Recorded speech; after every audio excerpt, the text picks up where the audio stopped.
Yeah. Let's do this so that we don't have to jump around narratively. Let's start from the beginning part of the episode then, and we'll do the news segment and stuff so that I don't have to jumble it together. Piecemeal. I don't have to piecemeal it later. In the future. We'll do it like a Christopher Nolan movie where it'll be simultaneous narratives going on. Like start with gosh. Blade Runner, and we cut into the news, and then we cut into the trailers, and then we cut back to Blade Runner. And then for some reason, Cillian Murphy is there. We gotta sign out in the middle. But then, Rewind! Get back to the start of the podcast! You shouldn't even be here! The podcast is collapsing.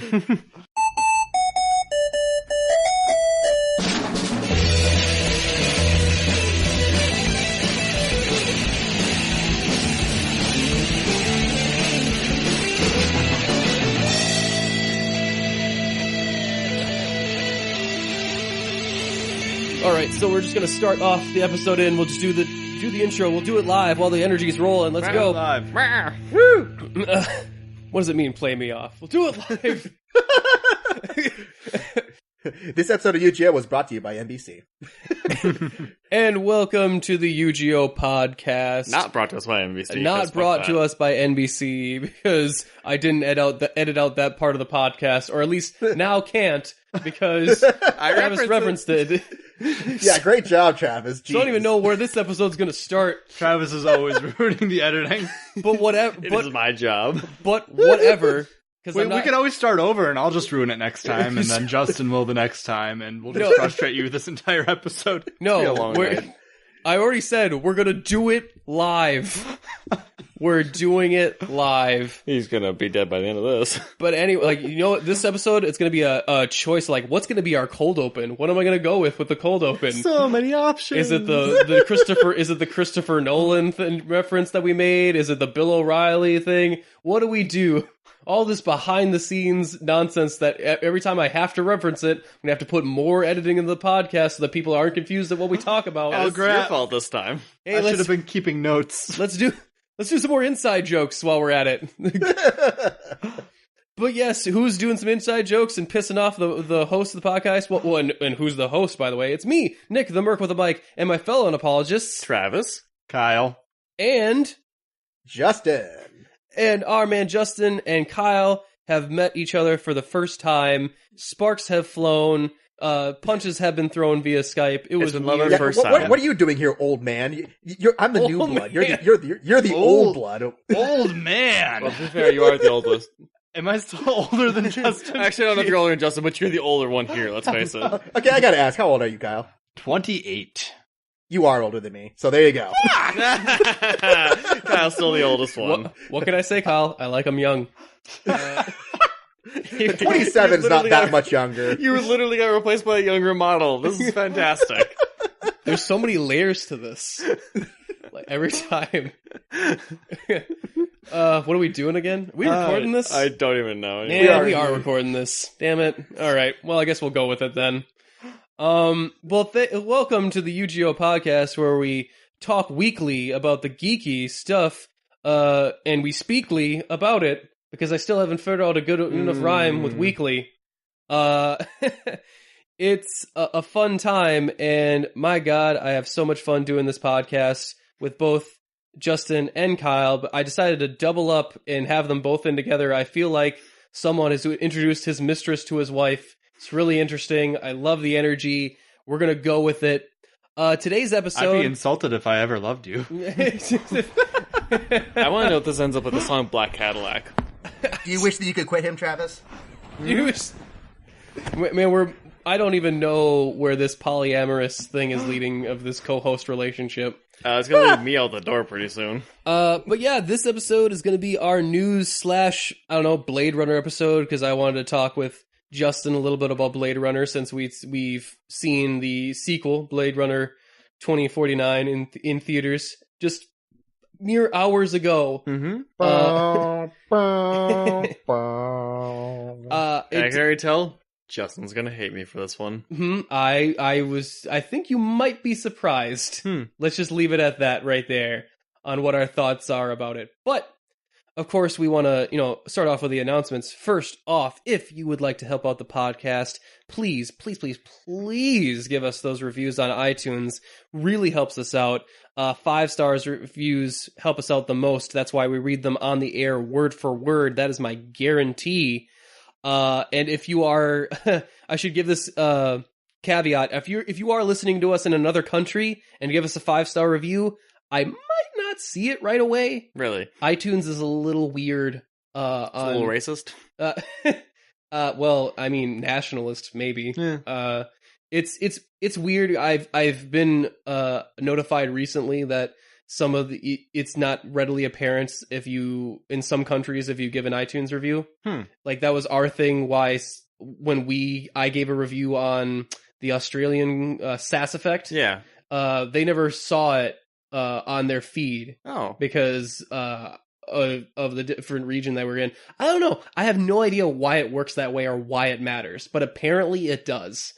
Somehow a server thing. So just keep that in mind if you are in another country and I've not gotten your review read on the air. Just message me, email me, and I will look for it specifically, or just email me what you put in there, and I'll read it on the air then. If it matters that much to you, if you can't go another day without me reading your Nick and Travis fan fiction that you wrote in there. No. We're gonna make Trick happen. Trick needs to happen. And the worst part is I was the one that brought that one up. You hoisted by your own petard. But I'm more interested in the Javis slash fic I'm writing right now. Javis is awful. I don't want to read anything with Javis. That's just bad. Like that sounds like Javis is Jarvis's special needs half brother. Like if Tony Stark didn't get the AI quite right on the first pass. Well, I mean, I honestly myself I can't go a day without my licks. So if you can't, are you saying that Javis is the earlier replicant model, the Nexus 6 of to Jarvis? He's the one we had to retire. So if you would like to message us and add in your own thoughts on who should be shipped with who and what that ship name should be, you can message us at our Facebook page at Unapologists Geek Out on Facebook, or you can follow us on Twitter at UGO Podcast. Give us a message there. You can also follow us on Instagram at the same thing. Check out some of our con pictures and stuff. Like we will be hopefully having more there on October 21st through the 23rd when we'll be at Anime Fusion in where the hell is that again? Minneapolis. Had a brain fart there. But we are going to be doing another con. We haven't done one in a while, so I'm excited to get back into it. Mm-hmm. It'll be our first time. I believe New York Comic Con's coming this weekend, right? It's happening right now? Yes. New York Comic Con is also happening. It's exciting. Hopefully get some more... So much con. Hopefully get some more trailers and stuff. Yeah. Other than that, also if you'd like to email us, like I was mentioning before, email us at unapologicsgeekout@gmail.com. And with that out of the way, how is everybody doing? Awesome. Is everyone doing great? Pretty good. Yeah, pretty good. Pretty good. How you doing, Justin? I know you got your classes and stuff. How's those been going? They've been a little bit more manageable lately. Got some good headway on a few projects and that stuff.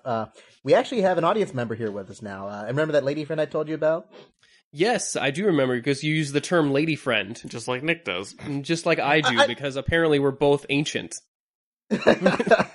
No, so we have an audience member listening on to this. Hi, Jen. How you doing? Hi. Hello. Man, I love performing in front of an audience. I love it. It's good practice. You said we're doing it live. Now we have a live audience. So there you go. Ooh, can she get canned laughter for us? Yes. I want canned laughter. Yes. Like when Kramer walks into the door. Like that. But otherwise, everything is going well. Just I'm going to try to submit my thesis proposal for my master's degree this next week. So Ooh, good luck if with that. If I get it approved, and then I can get it through internal review submission done, and then I can actually get started on my experiment. So a lot of science happening. Fun. Cool. Science! It's all science based on television too, so that's even better. Oh, thinking about that canned audience laughter. Sorry to interrupt you, but I was just thinking about a thing I saw on Facebook the other day. You can actually buy a device that can go on your door and make the audience studio noise that happens when Kramer walks in. And I need to buy this thing. I need this thing to be in my life right now. I know it's amazing, but I want multiple discs on it. I want the Friends theme to play. I want just different Seinfeld. days of the week. Yeah, I want The bong, the bong, the bong, the bong. boom boom boom boom. I want my guests to feel special when they walk in my door. I want them to feel like they're a special guest star in my life. Mm-hmm. Next up is to have a little thing on my keychain that when I have an emotional moment with my mom, it goes da na na. But I'm glad everybody's doing great. Glad to hear Justin's do. I always like to hear about that school stuff. Always fun. I always imagine that for whatever reason there's got to be someone there, like Rodney Dangerfielding it. But that's just me. That's what I like. What I hope for, or at least someone who's never been kissing it. Yeah. To be fair, I am kind of tall and fat, so. Oh, God, Justin never gets any respect. Never gets respect at all. That's still my favorite bit from that movie, where they're like, "Dude, you're that guy for those obnoxious commercials. You're tall and fat. Yeah, and you're short and ugly. Give me my pen back." Oh man. But with that, should we show some respect for the news that happened this week? Because that's what I really want to get into. We have Justin on. We have this just in Zarian, and I want to get into that without any further ado. This just in with Justin. All right, so I'm going to try to keep it down to the big highlight news reels because Nick warned me saying, if you go into that in-depth stuff like you do with Breakfast Club, I'm going to break your kneecaps. And I was like, dude, you're getting violent, but okay. I believe my specific things was I was going to pry your kneecaps off. It's very different. Anyone can break kneecaps. I'm an artist. Okay, Tanya Harding, but anyway. And if NSA you're listening, I love the deep cuts for figure skating. Right there. All those figure skating deep cuts. I love. Hey, and to be fair, there is a new movie coming out called I Tanya, which is about Tanya Harding, and it's there you getting go. reviews. So, See? but that is not on Relevance. this week's news. Yeah. So this week we have a few, notable worthy things. First of all, so Star Trek Discovery. Who here saw the pilot? I have not yet. I heard the lead up to Star Trek Discovery was so bad, where it was going to be on CBS All Access. Who was it? The main showrunner left. There was just so many bad indicators for the show. I completely written it off. From what I hear, almost everyone loved it. Yeah. I mean, I've heard some people who are just like, "Oh, it's not the Trek I know," but more often than not, people enjoy it or really, really like it. So much so, I mean, it did great numbers for CBS, for their live showing and then for their streaming numbers. They're going to add an additional episode before the mid-season break. They were going to have, half one season, half the other season, but they're pushing an extra episode before the end of 2017 just for us. Wow, would you say that STD is spreading? Don't look at me. Do not judge me.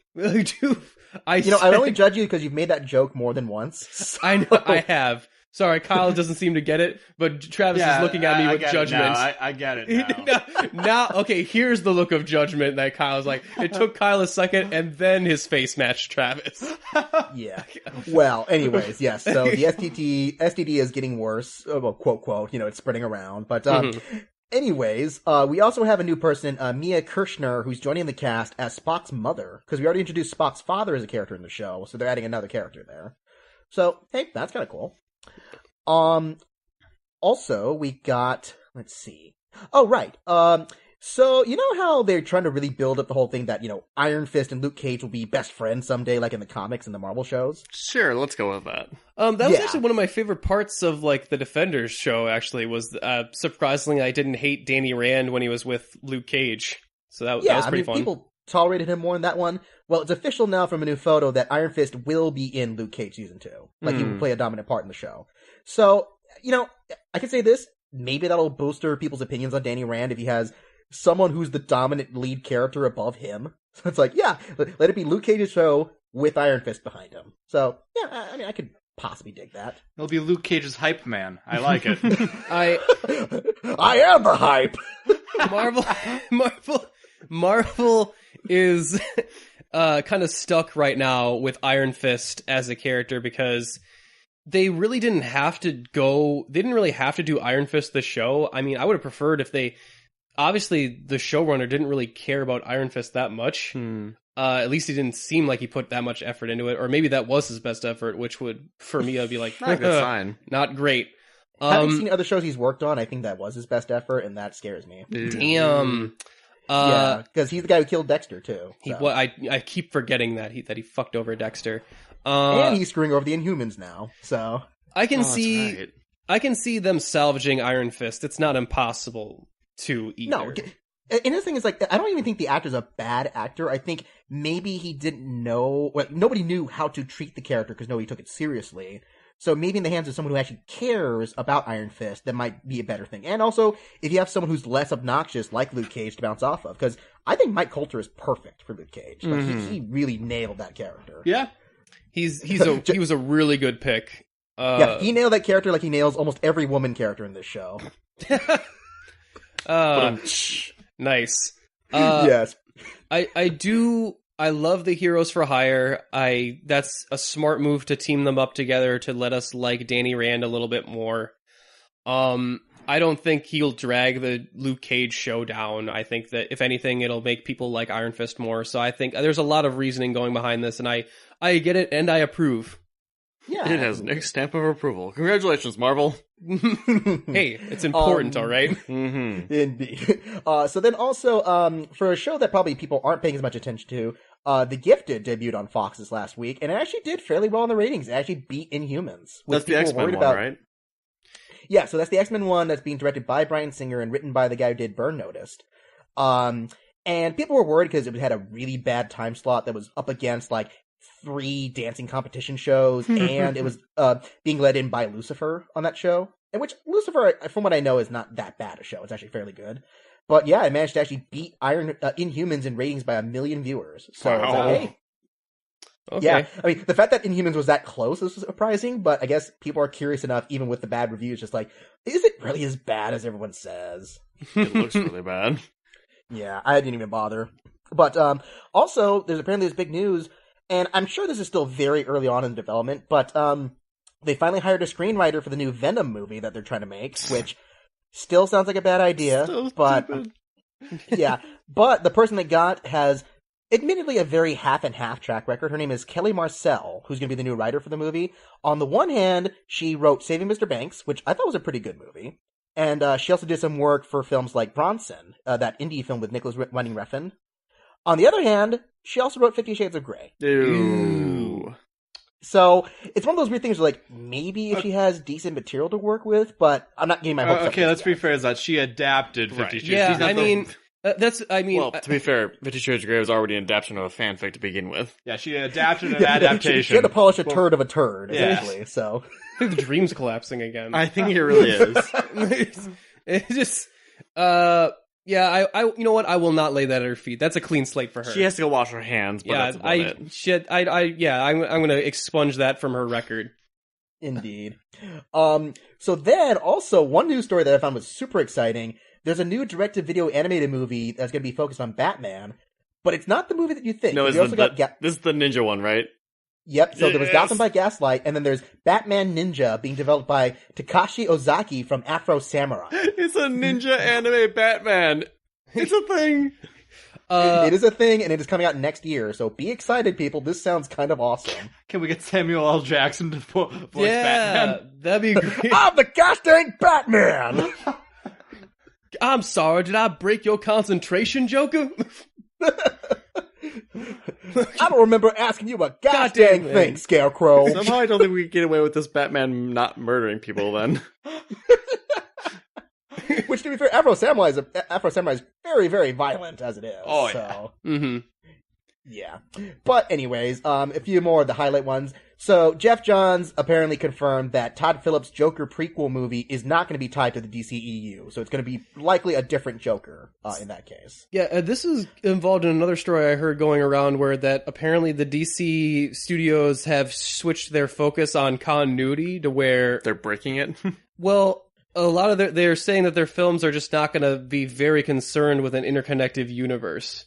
Where the Joker film that they're making is not going to be connected.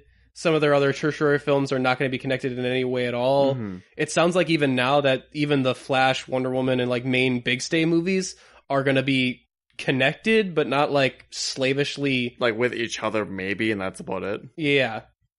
I don't know. It's basically just a rumor going around right now, but unless there was an official statement, but I don't think there was an official statement put out. Does that Yeah. mean that the like Arrowverse can get their Deadshot back? No, only Here's hoping. only in weird flashbacks where he might be dead still. I don't know. Yeah. Well, I mean, at least I think they've seen that doing their disseparate universe actually pays off for them, because you got Gotham in one corner, you got the CW verse in one corner, you got Black Lightning, which is reportedly not connected to the CW verse. I think it shows that they can have some flexibility to do different types of stories, in their canon. Yeah, in their defense, I would actually do that. I would free myself up to do stories like I would do Earth 2, to be completely honest, and start doing weird stuff. And just because their whole strategy is to shoot everything at the wall and see what sticks anyway. That seems to be what they're trying to do. So Also, you know what this means is that we could possibly eventually get a Batman Beyond movie. I wouldn't say no to it. That's for sure. Yeah. It's getting to a point where Warner Brothers needs just to try something different. Like, they need to try and see what works for them. They just haven't, Fox has kind of found their stride with the X-Men films and the Deadpool movie. Like, they kind of know what they are. The Marvel films have kind of known what they are since, the get-go. They're the crazy ones here. So I would like to see Warner Brothers kind of experiment a little bit. Yeah, no, that would be best for them. But also, speaking of Black Lightning, they found another villain that's going to be cast in the show in Jill Scott. One of those veteran actresses who's been around forever. She's going to play Lady Eve on the show, which that's about all I know about that character. So okay, cool. Yeah, I got Jill Scott. She's very well known in the television community. So I got nothing on a Lady Eve. I'd have to. Well, if you don't know and Justin doesn't know, then we're fucked.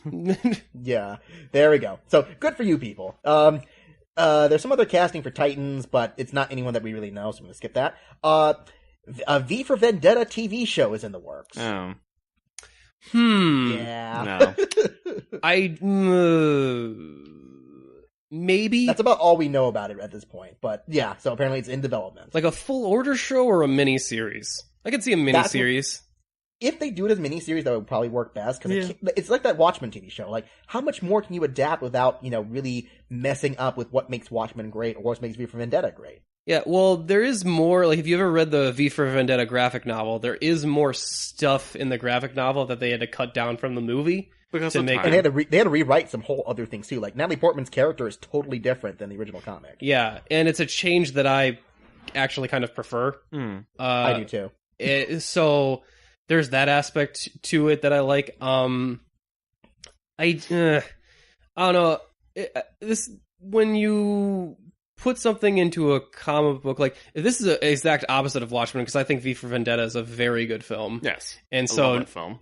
now I'm thinking of well, what more? And you get the main gist of that story.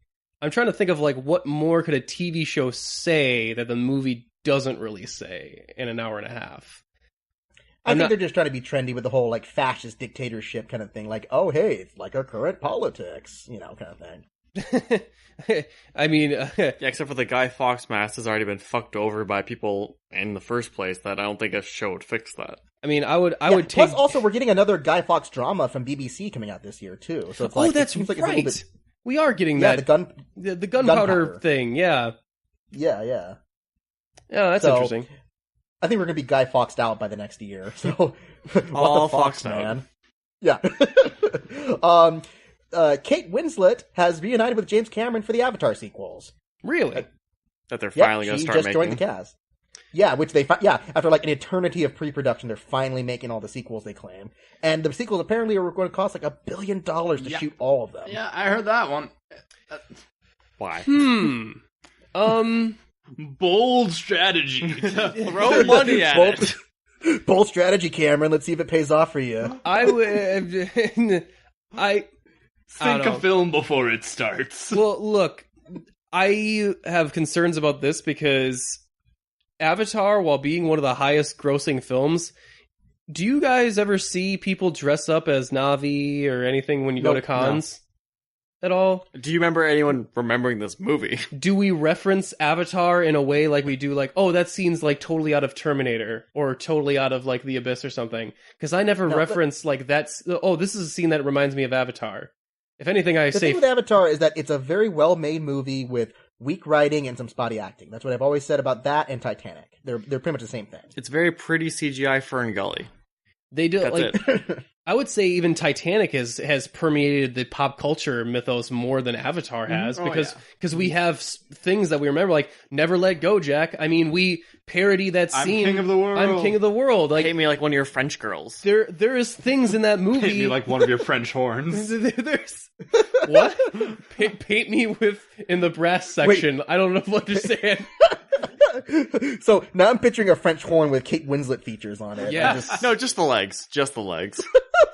How has that not been a joke in like a anthropomorphic movie before? Like, you know, where objects talk, like paint me like one of your French horns. Would be awesome. That should have been in Sausage Party. Yeah, That should have been. That would've been like, I mean, that was one all of your food, French breads. but... yeah, but No, it's a similar structure. Seth Rogen would voice the artist, I think. But yeah, like even Titanic, there are things in that movie that have stood out about it, like that film or not. We reference it. Or not. People remember that film. I feel like Avatar came and went out of people's minds. It was so big when it first came out, and it didn't actually leave an impact. Yeah, so I don't know if I'd bet $1 billion on a franchise like that. James Cameron is kind of up his own ass. I think that he is a great filmmaker that might be slightly out of touch with. I think he's making films that he really wants to make, which nobody else wants them. Which worked for him previously when he was earlier to the age group of an average audience member. Now that he's like these movies would probably be really cool back in the 80s. But he couldn't do it with the technology back then, right. And now he can. So he's excited about that. Okay, also, just to segue to that, if you search in Draw Me Like Your French Horns, you will get something on it. There are actually pictures of that. Yep. Damn it. And we're not as groundbreaking My as we favorite thought. one is of a guy with an oboe, with a unibrow, laying in the father pose. Okay. Okay, we're dangerously close to the Rule 34 or something on this. Some rules being broken. Oh yeah, Jen just corrected you. That's a bassoon. So, That's bassoon, I'm sorry. Know your memes, Kyle. Jeez. Wait, it's a bassoon. Okay, so those do get me hard. Okay, like I thought it was just an oboe. Like those are dog. Like that does nothing for me. But if a bassoon, like that's getting my nipples hard. Are you saying the oboe is the butterface of the music world? The butterface.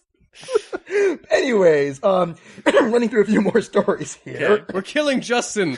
You are. Justin can't handle innuendos. We're gonna crescendo here in a moment. Aha! So you know how they're trying to make Bride of Frankenstein and the other Dark Universe movies? Yeah. Didn't they announced they that haven't given up on that yet?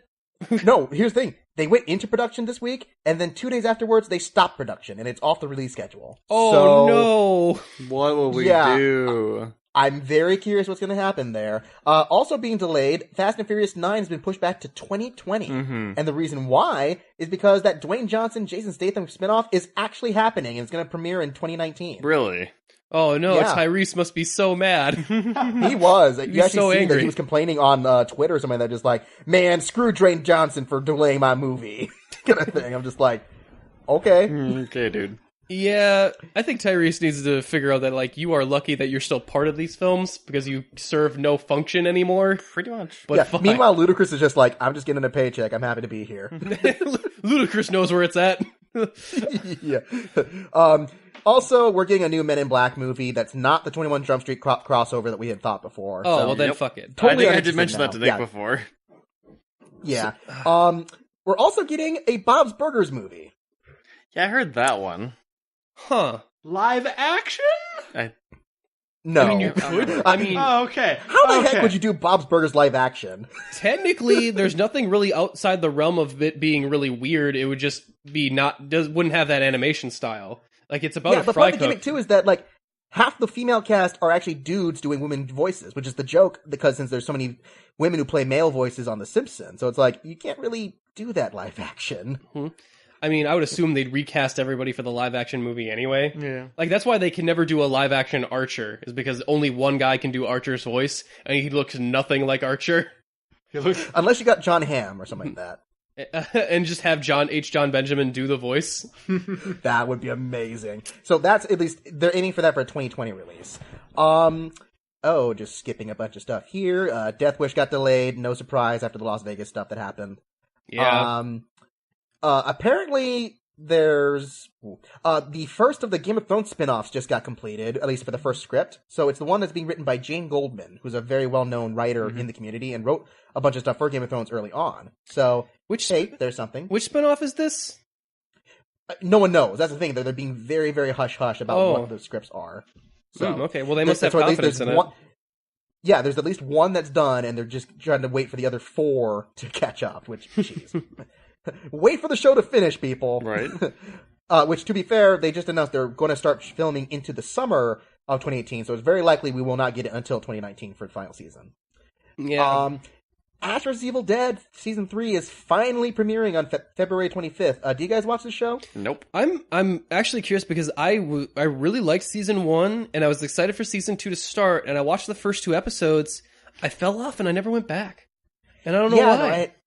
I really kind of fell off Season 2 as well, and apparently there's been some other behind-the-scenes deals that's been going on why Season 3 hasn't come out yet, and it's very likely we may not get a Season 4. I think their numbers are not doing very well. So, I mean, I'm not surprised, but we'll see what happens with this season. It's just odd because I can't tell you why I didn't end up going back watching it. There's technically nothing wrong with it. No, I think the thing is just that it's, for me at least, I thought it started off really strong as being kind of an Evil Dead 2 Army of Darkness, like, balancing the line.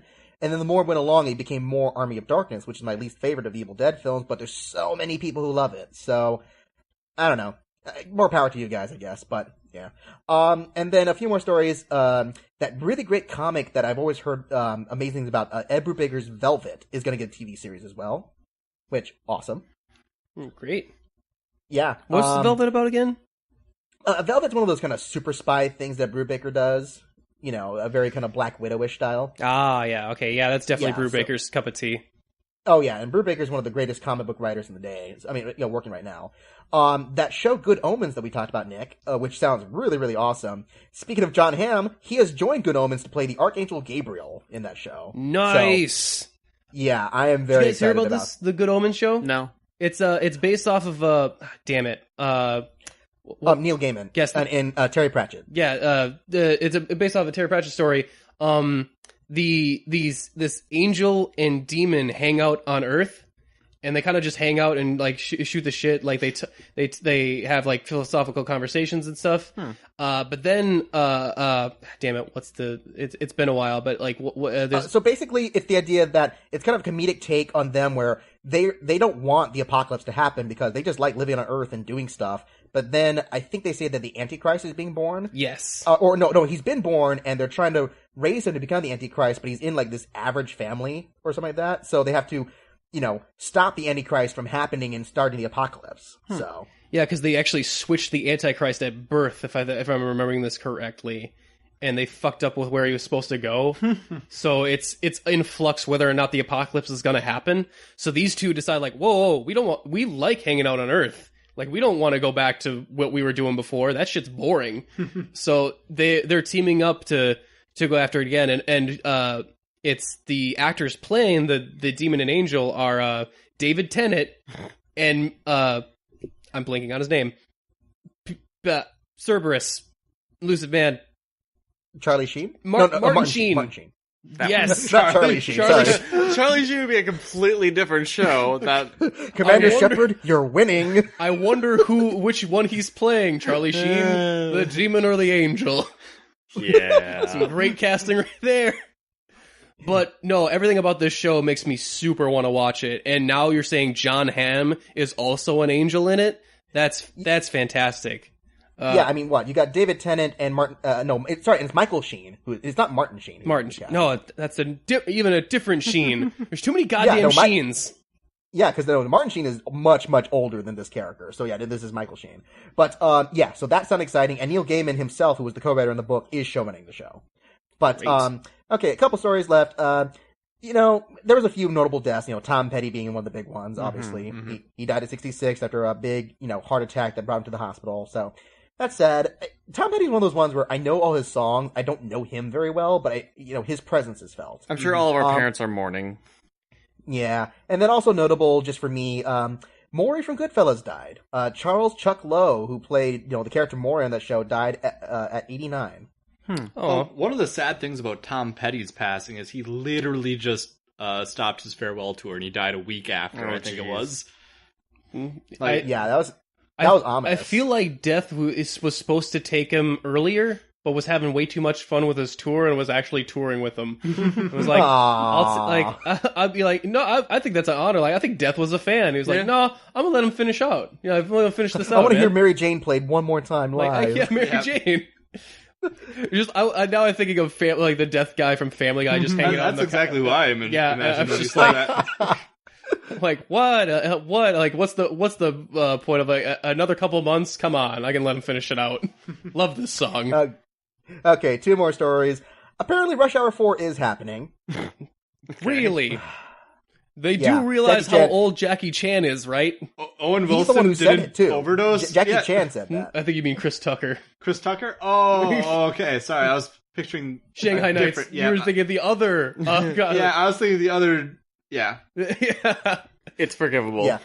And then the last one, it's been hinted at a long time, and it finally happened. McDonald's has officially revived the Szechuan sauce because of Rick and Morty.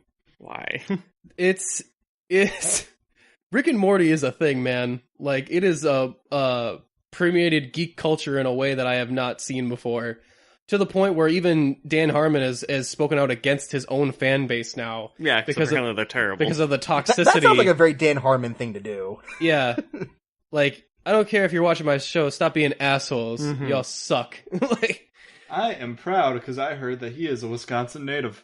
he is. He's also he's also kind of a dick. Well, yeah. Yep. Yeah, everybody here is. He's a Wisconsin Have native. you seen us? It's- I want to assume that not all Wisconsinites are dicks, but They're all apparently you don't dicks. have a good track record. You got Orson Welles, you got Dan Harmon. Orson Welles was one of ours.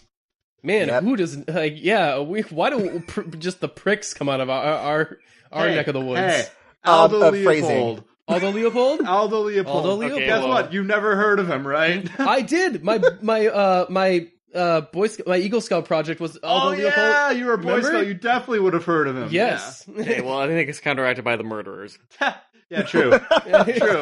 Oh yeah, Like half of serial all killers horror and films based off of things that happened in Wisconsin. We always joke the Yes. fact that like we're nice because we're like South Canada. Maybe just all of Canada's like hatred actually just flows down to us. Like any like all like evilness from Canada just drips down. Like we're Canada's morality sewer. yeah. Gross. We're just their like evil slow We're drip. the concentrated bile of Canada's waste. Yeah, so Oh, Justin, boy. visit when you can. We'd love to. We we'd love probably to will have you. murder you. I did go to Kenosha, and nobody murdered me there. So See, you got a good track record. 1 for 1. all right, and that's all the news I got. That was pretty exhaustive, but I think that hit all the bullet points of the major stories. All right, well, that's great. That was Just In with Justin. Thank you so much for that news update, Justin. We're going to take a small musical break and be back with our next segment right after this. You should totally play like something from Wisconsin, like Weezer or something like that. I'm sure I'll find Do some. all the things that I want to do.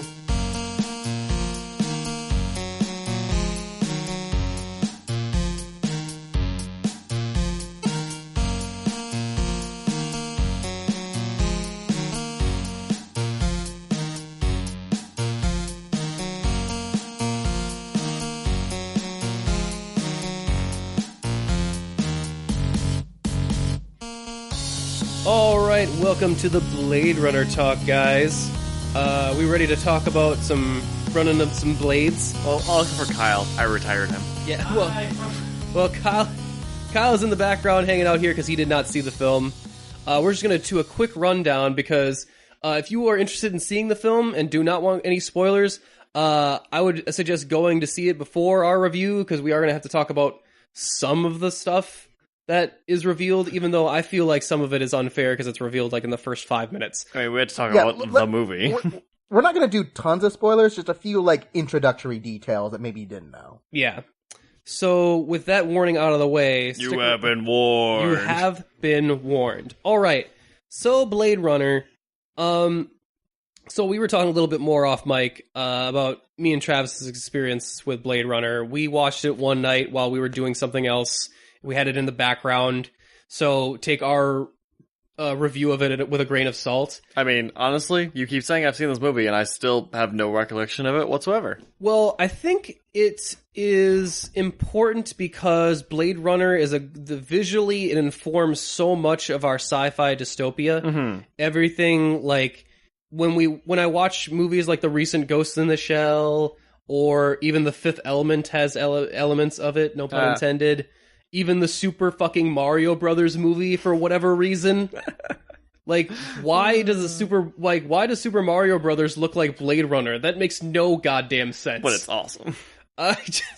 So, yeah, that whole dystopian, futuristic world with, holographic advertisements in your face the entire time, like, that all comes from Blade Runner. I feel like the story of Blade Runner has been copied and done so much with the whole AIs becoming sentient and what does it mean to be human, right? That it's just didn't strike me as very engaging. I don't know, Justin, what'd you feel about the original?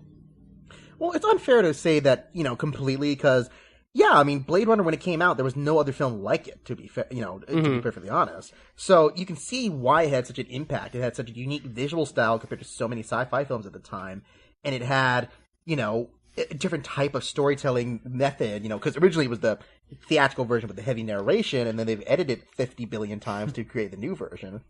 But this movie also bored me to tears. Oh my god, thank you. I'm actually, for once on the same page as you. See, well, and here's the thing. I don't think it's bad, but I think that everyone hypes it as such a masterpiece, but there's so many sequences where, yes, this movie looks visually gorgeous, but there's so little happening in certain scenes. No, literally there are shots where literally nothing happens. Yeah, there is a point where both of these films have artistic feeling stuff where a lot of stuff happens with the visuals and a lot of it is symbolism.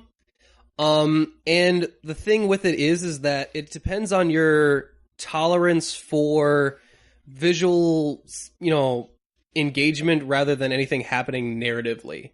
Well, that's the thing though, like Dawson said, there's a lot of times where nothing's happening in this movie.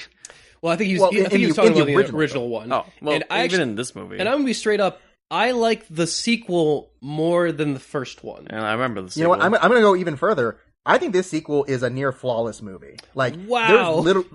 I think this movie literally improved every single element of Blade Runner. It's better storytelling, it's better directing, it's better acting, it's maybe one of the most gorgeously shot movies I have ever seen in the last 10 years. Okay, just point this out here.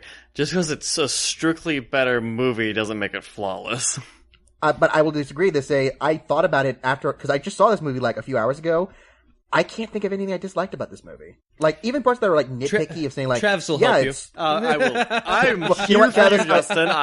Travis, we agreed with each other at first, and now we're divided again. Man, this is so interesting to me. I actually love this because we all started from such a similar position of the first film, and now we all have varying opinions, because I'm going to be straight up right now, I don't love this movie, but I think it's all right. It's definitely not the worst arty Nick, movie you're I've ever entitled to be seen. wrong sometimes, so... And it's not as bad as Zodiac, but... No.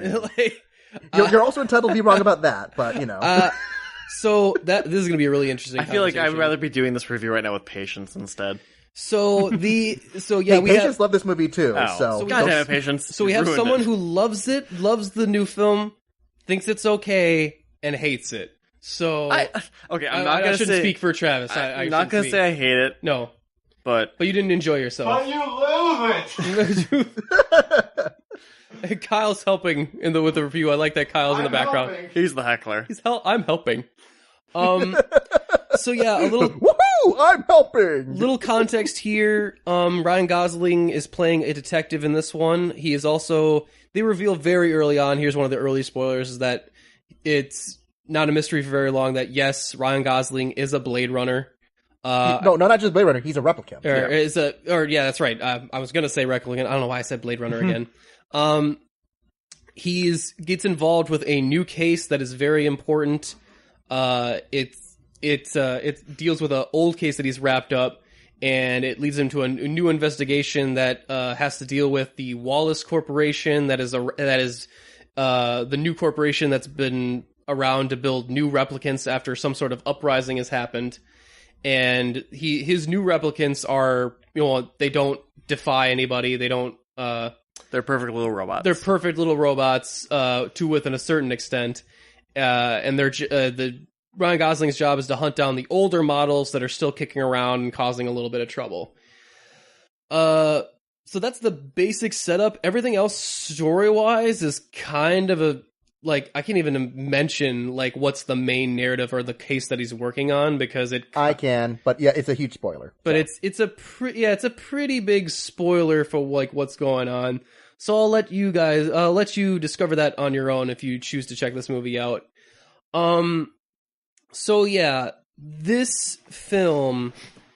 Let's start with the good elements of this film. This film is visually gorgeous. Everything is good in this movie. Let's start with the elements that I agree are good elements. This film is visually gorgeous. And I will also agree with that. It is very well shot. It is super artistic. Direction of this film is very good.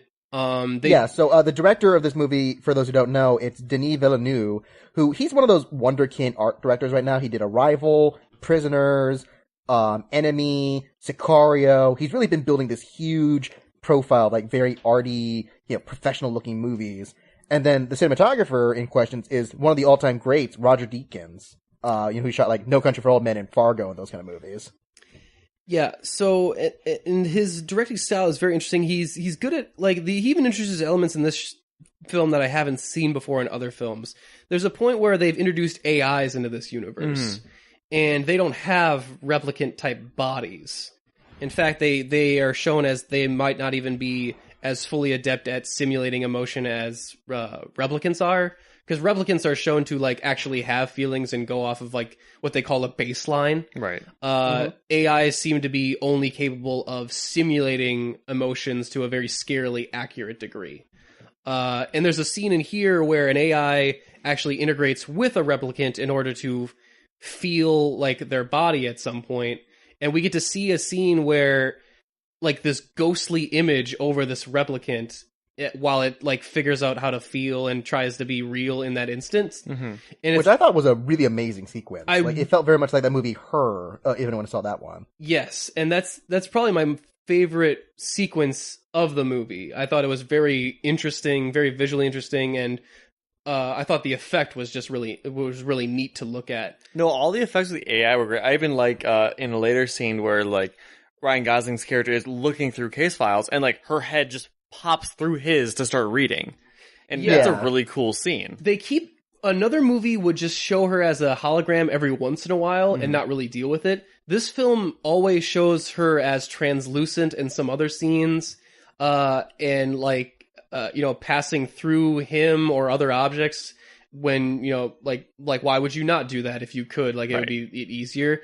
It's interesting how consistent they are with it. I'm not sure how much money that must have cost. It kind of reminds you a lot of some of the cinematography they did in the second season of Sense8.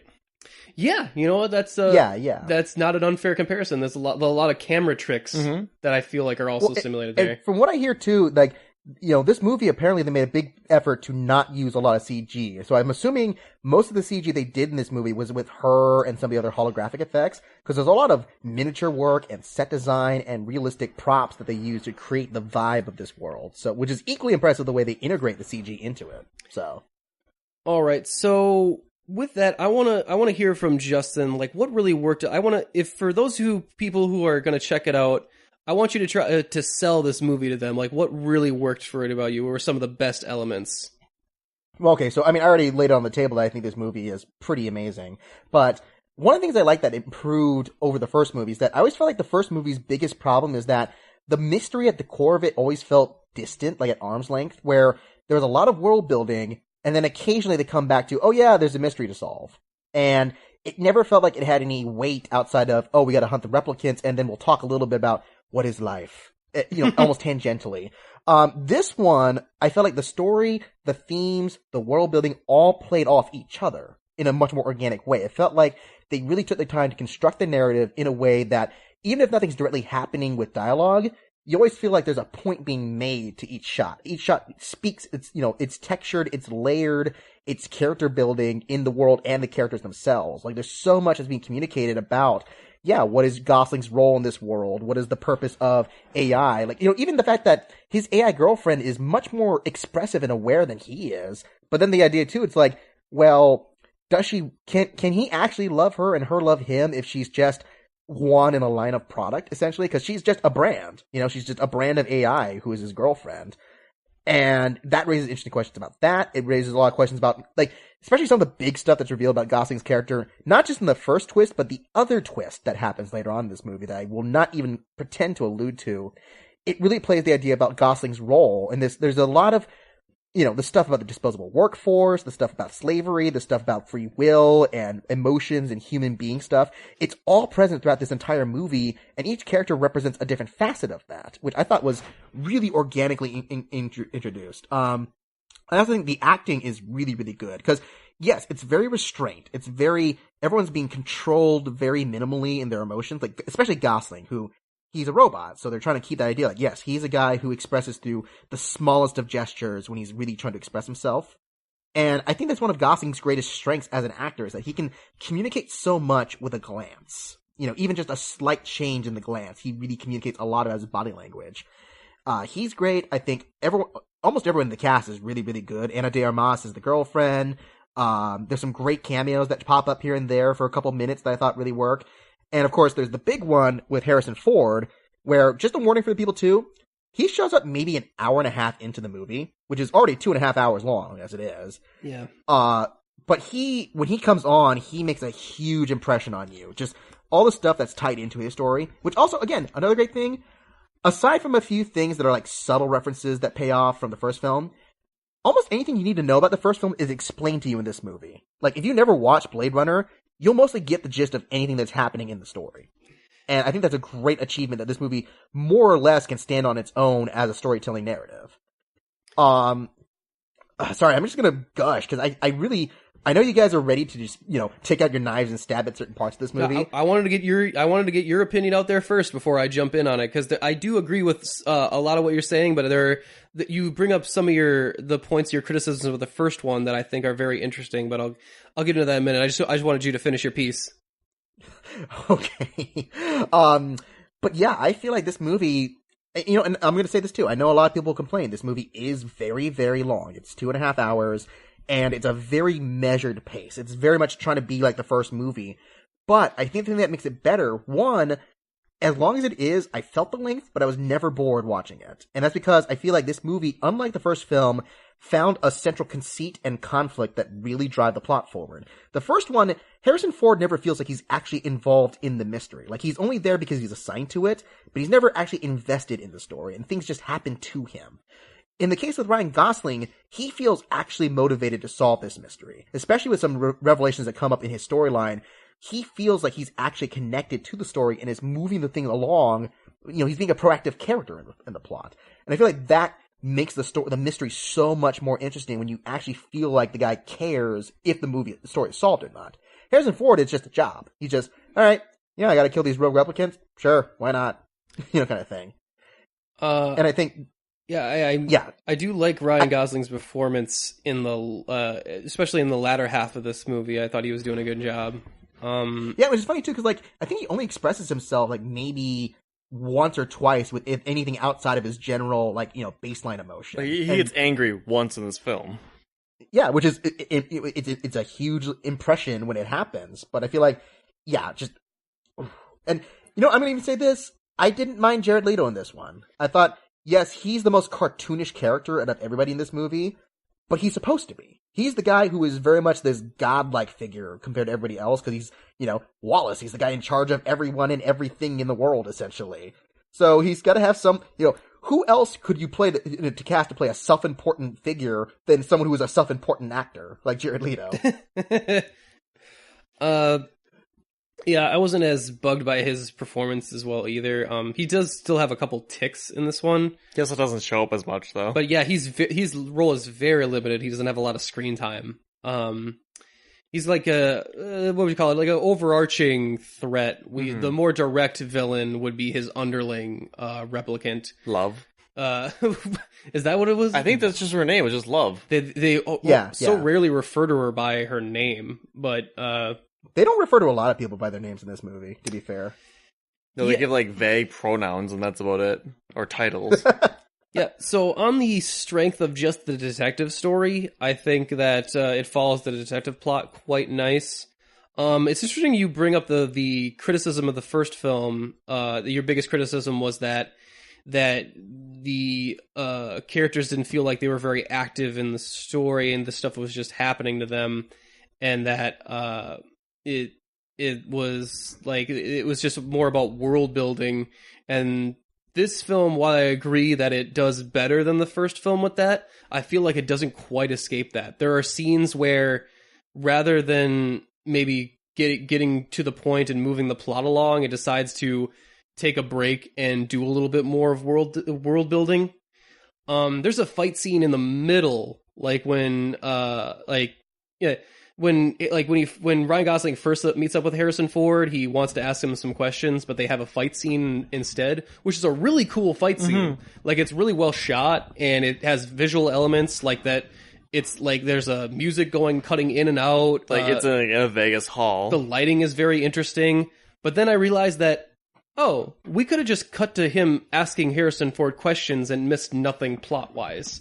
But see, that wouldn't have worked because his character's already paranoid about people hunting him anyway. So but why doesn't Ryan Gosling just punch him in the face, take the gun, and go like, now you have to answer my questions? Like because he's trying not to hurt him, like he almost did later, though. I'm just saying, I'm trying to find a way to cut down on the 2.5 hour runtime, and that's a point where I think we would have bought that to expedite it by about 7 to 8 minutes. Especially like in that point in the movie where I'm already like, this is really long. And here's the thing: is that this movie, they said that this is the cut that's in the theatrical cut. It is the director's cut. Okay. Yep. There's no edits to it. So and that's a pretty big problem for me because I feel like this is a movie that someone loved too much to cut down on it, even though that might have improved some of the pacing. And I'm gonna lay it down here. That first hour, after the initial 20 minutes, that first 20 minutes of setup that are necessary to the plot and him learning, like, well, okay, this is what Ryan Gosling's deal is. This is what the world is like. This is what his wife is like. It's pretty boring for the next 30 minutes after that. Until you hit to the 50-minute mark, and then the case finally feels like it's really, we finally kicked the ball going downhill, and we're finally in the second act. When most... But see, okay, sorry, no, I want to criticize, but I'll let you go. Sorry, I want to counterpoint. So go for it. Am I wrong in this? I think you are, because the problem is, yes, it's a slow pace and build up, but everything that happens in that first hour pays off in the second part of the movie. Like, everything that's there is needed to pay off to other scenes that happen later in the story. I would just take out both scenes, the setup and the payoff in the later part of it. I have to agree.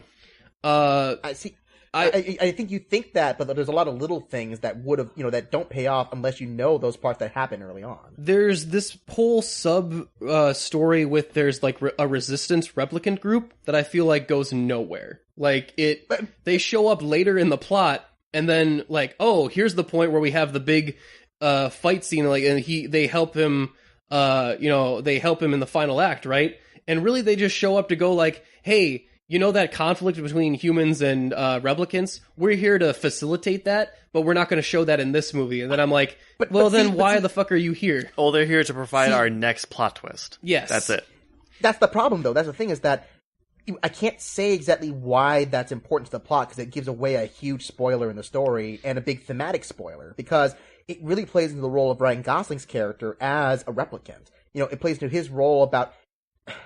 Okay, I'm going to stop myself because I'm really going to spoil it if I say anything else. But there is a thematic reason for why that's necessary. And I actually like the fact that it doesn't end in a giant battle like every other movie does. Because I feel like that's such a trope where it's just this...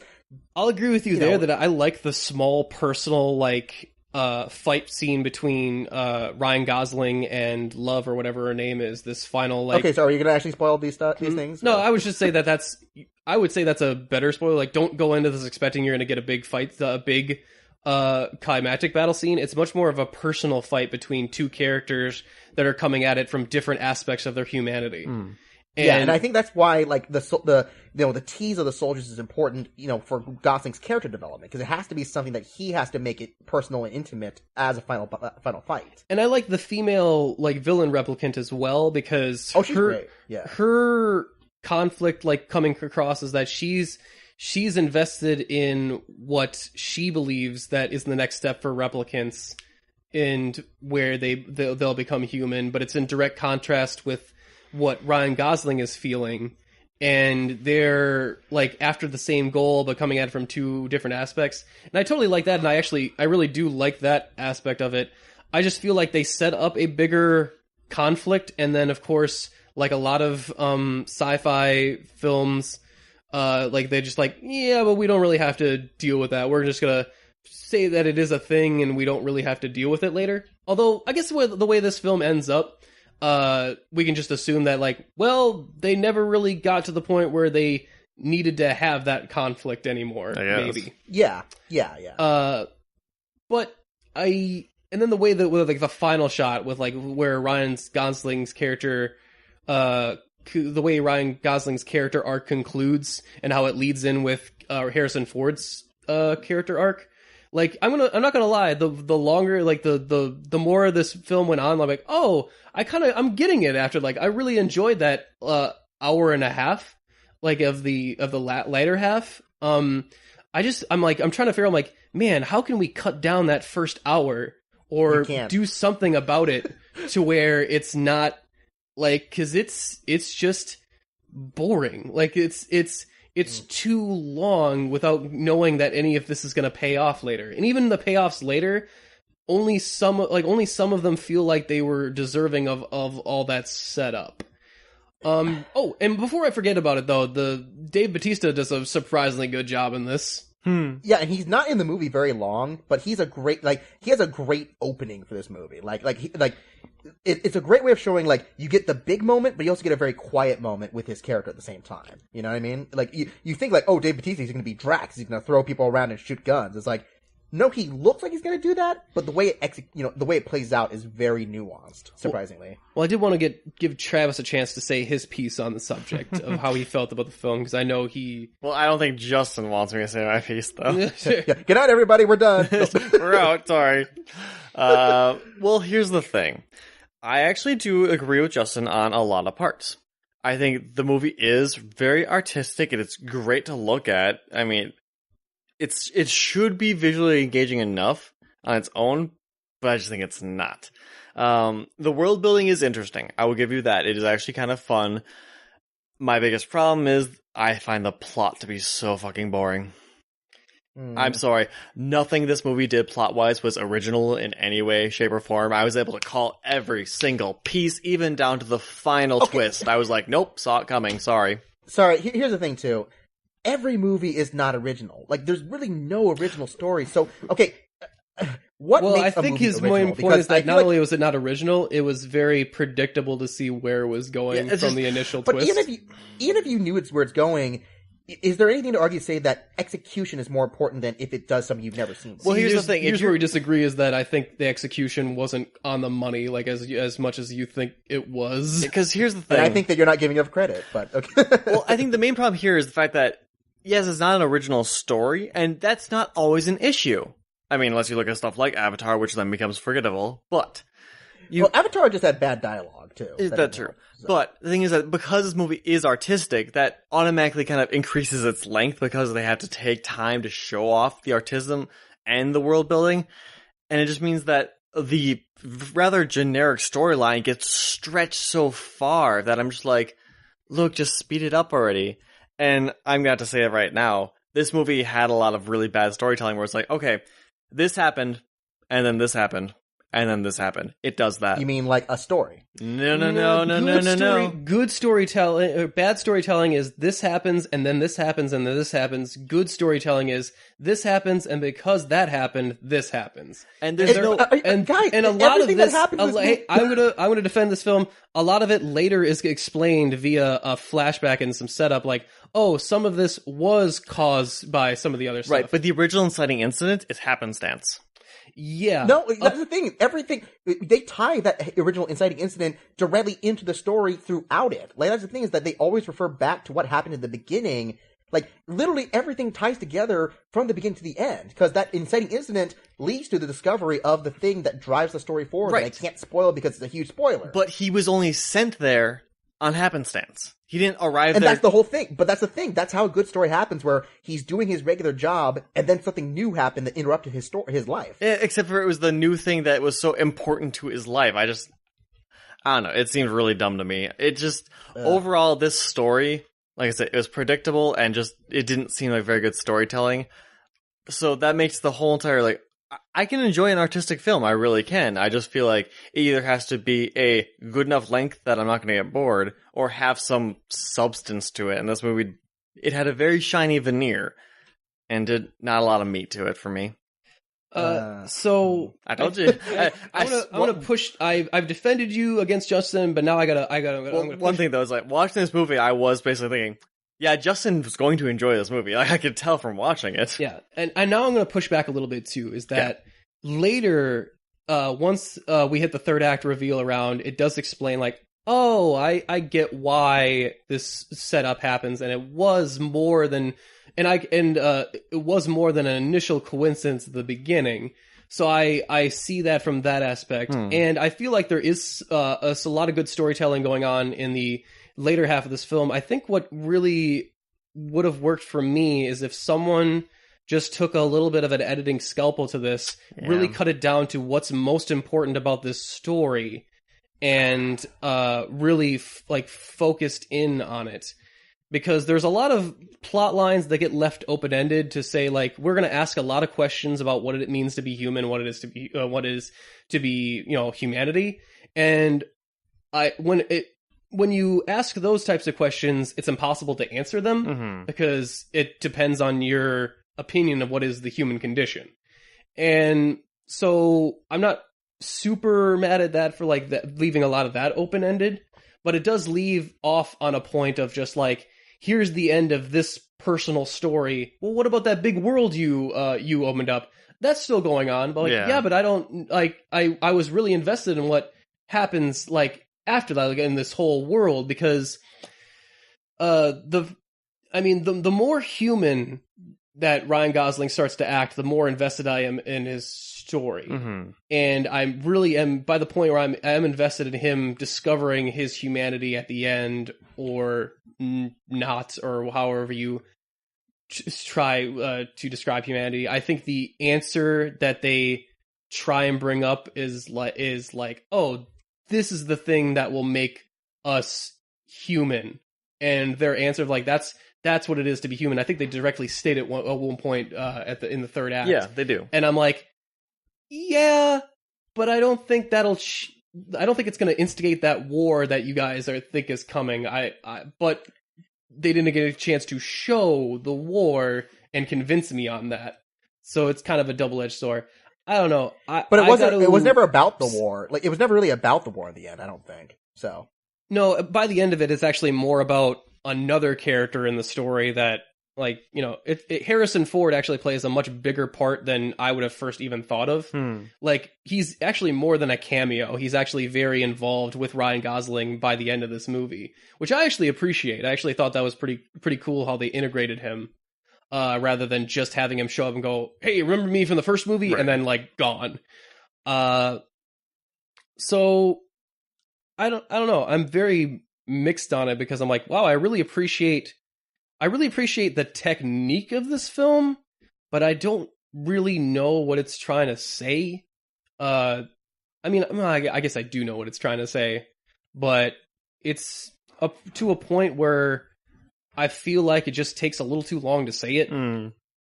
But it's not, like, for me, it's not it's definitely not terrible. I've seen worse. I actually found it compelling, and I think if you were to teach a film class, there's a lot you could learn from the stylistic choices that this director makes, and I see why his films are so highly regarded, because just the cinematography alone I think is really cool. I don't know, as a straight up story, I think in regards to humanity and where how to question humanity and what like AI and how far it can go, I think the thing is that Ex Machina has just like done that to where it's like, wow, that was a really intricate, interesting way to deliver that narrative, and this is a very much a way that they to its best, it's actually emulating the old Blade Runner series, in an 80s type style, but it also works against it because it doesn't feel really with the time. It's trying to be a little too grandiose. I don't know. There's some sort of disconnect that I couldn't really put my finger on. There's like maybe it's just a bunch of little things that are making me disconnect with this movie, but I can't really put my finger on one big thing and say that that's what it is. It's funny you make comparison with the Ex Machina, because I felt this one was way more detailed in explanation than Ex Machina was, which that one ended even more predictably, I thought, than this one did. With Ex Machina, it asks the same question, but goes about and answering it in such a very unique way, that I was like, wow, that's it was very interesting, and that I just think the acting in that movie was superior to this one. Not to say that this one's bad. I actually like the acting in this one. Don't agree, it's just, but okay. Oscar Isaac kicks so much ass in that movie. He does. And along with... He was great. Domhnall Gleeson was Alicia not. Vikander. Oh, well, the movie... I mean, he's the Cypher character. He's like... Right, he's just the person watching it in the beginning. And then from that aspect, with Ryan Gosling being our Cypher character in this one, like, he's actually a better actor than Domhnall Gleeson is in that one. Mm-hmm. But just from the questions, like, I don't know, we're not talking about Ex Machina, we're talking about Blade Runner. I guess I would give it a solid 3 out of 5. I can't say that I came away with this film without anything, new that it did. Like, it did show me some new stuff that I'd never seen before. But man, did it take a long time to show me those things. And maybe it's my millennial maybe my millennial attention span, but 2.5, if you want me to commit to 2.5 hours, I need a little bit more meat to chew on. And I don't think I'm going to think about this movie the same way I do think about films like Ex Machina or, similar, philosophical films, sci-fi films. I don't know how many, if that's a genre or whatever, but like... Probably. But, Justin, I'm interested in see what you thought about it.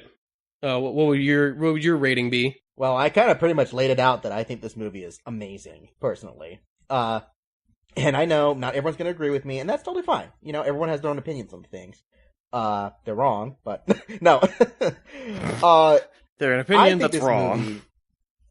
I think this movie is just, it is maybe one of the most beautiful looking movies I've seen in the last 10 years. Just every single shot had, like, you could pause this movie at any point and create a still frame, like, photograph and hang it on a wall, and it would just be visually gorgeous. I think the music's really good. We haven't really talked about that. It's very similar to the old Blade Runner score, but I thought that was really one of the charms, that it felt organic to that style of music. I think the makeup's great. I think the acting is really good. I actually think the writing is really good. And yes, it is slow and long. And the thing is, I could argue too if there was things to cut, but I feel like a lot of stuff that doesn't tie in directly to the direct narrative ties into the thematic narrative, the point they are trying to make. And that's the hard thing, is that if you take one of those points out, it devalues some of the themes in my opinion. But yeah, I mean, maybe I'm over hyperbolic right now. I think this movie is a perfect, solid, nitpick equivalent, 10 out of 10, 10 out of 10 hands covered in bees. Bee hands. How about you, Travis? How many bee hands are you giving it? Ooh, well, problem with this is Justin brought up one more point that I was going to pick at that I completely forgot what was the score. And it wasn't the fact that the music itself was great, but it was so oppressive during the movie that I was just like, brrrr! It's an oppressive. It's an oppressive. That could have film. been our theater sound mixing. I'm not sure. See, I've been having a lot of problems lately with films like the same thing with The Rival too. I had the same problem where I'm like, okay, film, I get it. Calm your fucking tits. I think it might be. Oh, one last thing too. Actually, sorry, one last thing. I saw it in 3D as well, and the 3D was actually not that bad. So. Oh, interesting. I refuse to see anything in 3D. So. Yeah. I know. But yeah, I just felt like the whole entire movie, I was actually like cringing at times on how loud it was. Where I'm just like, oh god, why? So that could be that Nick's right that maybe it is our theater sound system or something. Because I had the same problem with Arrival too, where I'm just like, you have to tone it down just a little bit here, guys. I don't want to have tinnitus after I leave this theater, please. Hey, any movie after Dunkirk sounds like a soft kitten walking across a carpet to me. So. Nah, I didn't see Dunkirk, so. Overall, I'd say, this film was enjoyable to watch. It was pleasing visually. The artistic style of it is great. I did think the acting was really good. The soundtrack, while oppressive, was still fitting for the movie, but it was just too long. Just so long, and just and it was long. Just so long. And like I said, it just didn't do anything. I didn't come away with like artistically. I'm like, these were beautiful shots that I hope people learn from. But like as a like storytelling device, like they had good visual storytelling, but as a narrative, it was nothing new, and it was completely bland to me. And I realized that yes, it is dystopian. It's supposed to be a little bland, but overall, Justin's gonna hate me. I really can't give this movie more than a 5 out of 10. See, I knew that you're going to do that. I still hate you for it, but I knew you were going to do it, so it's okay. He's readied himself for the blow. Well, don't worry. We'll reset him. We'll get Travis back to baseline. Don't you worry about it. Oh, maybe you can answer. Why are they called Blade Runners anyway? Yeah, because it sounds cool. There's really no reason to call it that. Yeah, I buy it. I can't defend that. I can't defend that really. So. All right. Well, thank you so much for joining us, Justin. That was fantastic. Would you like to let the people know where they can find you if they want to check out some of your other stuff, like the Breakfast Pub? Well, you can find me as Jared Leto, enunciating with my authoritative voice at oneofus.net, where I help write The Breakfast Pub, because the Weeping of Angels is melodic to me, talking about the internet news and trailers. Man, that was so good, I'm actually expecting a dead rat in the mail. Well, okay. You're going to find more dead rats then in my Facebook and Twitter feed, so find me there. Awesome. And again, if you want to follow the regular show, you can also check out our Netflix and Kills, where we had Justin on before, talking about some other movies. Some fun stuff. We even agree on some of them, believe it or not. I know. A while. Just not the oppressively long ones. Longer the better, right, Justin? But hey, I would say that, but Inherent Vice broke me on long films too. So. Ooh. But yeah, follow us at UGO Podcast on Twitter. Maybe email us at unapologeticgeekout@gmail.com. You can follow us on Facebook at unapologeticgeekout.com. Give us a like while you're there. And until next time, you guys ready to just go sit back to baseline? You ready to do the Turing test or whatever the hell it is? Whatever. Not the Bechdel test. Let's not do that one again. Well, we are. I don't think this film passed the Bechdel test. It really doesn't. It did not. It did not. Yeah, that's a shame. But anyway, we are Unapologetic Geek Out, and we're out.